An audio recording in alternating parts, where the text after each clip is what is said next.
ternyata kunci kebahagiaan itu di Quran bukan uang. Kunci ketenangan, kesuksesan itu bukan harta benda, bukan jabatan, bukan kedudukan. Bahkan tidak sedikit orang yang telah mendapatkan kedudukan, bahkan tinggi kedudukannya, masih ingin menambah karena belum merasakan ketenangan dan kenyamanan. Bukankah Anda perhatikan orang-orang yang terjebak dalam korupsi itu, perbuatan-perbuatan mungkar itu, bukankah kalau diperhatikan hartanya sudah melimpah, kedudukannya kadang-kadang sudah tinggi? Apa yang menyebabkan mereka bersikap demikian? Karena ada satu bagian dalam kehidupan yang belum dirasakan kenikmatannya. Kata Allah, kunci untuk meraihnya adalah takwa. Anda yang ingin mendapatkan tambahan pengetahuan yang sekarang tengah belajar, pelajarkah, mahasiswakah, ternyata kuncinya bukan sekedar bakat kepintaran. Quran surah kedua Al-Baqarah di akhir ayat 282, wattaqullaha wa yu'allimukumullah. Kamu tingkatkan takwamu kepada Allah, kata Allah, aku tambahkan dan ajarkan kepadamu tambahan pengetahuan. Kunci kebahagiaan ternyata bukan harta, bukan kedudukan. Quran surah kedua Al-Baqarah di akhir ayat 189, wattaqullaha la'allakum tuflihun. Tingkatkan takwamu kepada Allah, kata Allah, aku tanamkan kebahagiaan di setiap etapa kehidupanmu. Rumah tangga bahagia, pekerjaan bahagia, kehidupan sosial bahagia. Hadirin, bukankah yang punya harta adalah Allah? Bukankah yang punya ilmu adalah Allah? Bukankah yang punya kebahagiaan adalah Allah?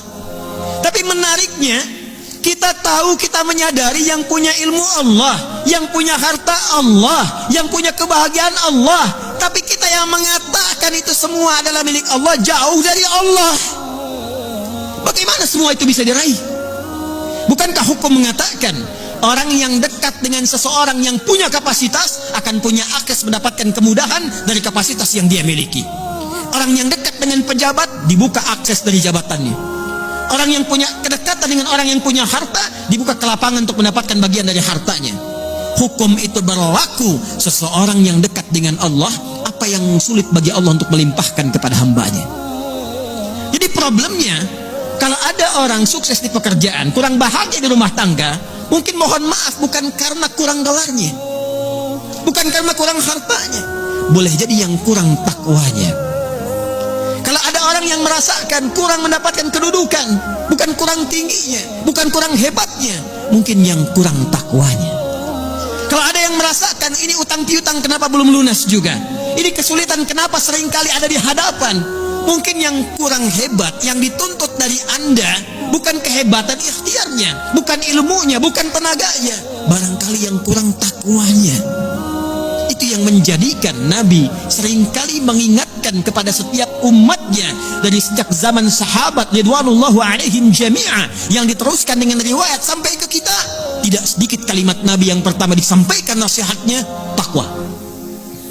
Al-Imam An-Nawawi rahimahullah saking pentingnya dengan takwa ini menyantumkan nomor hadis ke-18 dari Al-Arba'innya an Mu'adz bin Jabal wa Jundub bin Junadah radhiyallahu ta'ala anhuma anin Nabi sallallahu alaihi wasallam qala ittaqillaha haitsu ma kunta wa atbi' sayyi'atal hasanata tamhuha. Bahkan kata Nabi, kalau Anda ingin jadi orang baik, orang hebat, orang yang mudah didambakan di setiap keadaan, bertakwalah kepada Allah. Ketika takwanya meningkat, keburukannya Allah tutupi, kebaikannya nampak. Siapa yang tidak senang dengan orang baik? Kalau dia pejabat, dia akan menjadi pejabat yang baik. Kalau dia hartawan, dia akan menggunakan hartanya pada kebaikan. Kalau dia ilmuwan, dia akan kreasikan ilmunya pada kemaslahatan.